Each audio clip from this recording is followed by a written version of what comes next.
人格分析，我覺得對其他人都重要嘅。與其話了解其他人，我覺得係要了解自己咯。因為其實我透過人格測驗啊，或者可能透過同其他人去傾自己嘅性格呢，其實發現呢，有好多位係我之前會忽略咗啦。真實嘅自己同埋我期望中嘅自己會有落差嘅。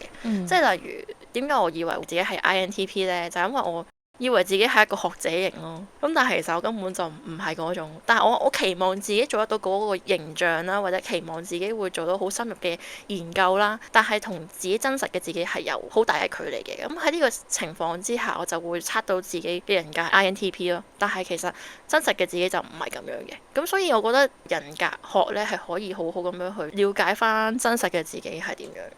即係點解好似好多人即係測嗰啲 MBTI 測唔會測到自己係 INFP 呢？其實都可能因為佢內心覺得自己係咁樣嘅人啦，但係其實就唔係咁樣嘅。咁你覺得你同你本身想象中學者型好邏輯性嘅嗰種形象有幾大分別啊？我自己覺得我有30% 學者嘅，我都真係好中意讀書嘅，我中意學嘢，學新嘢啦，尤其係。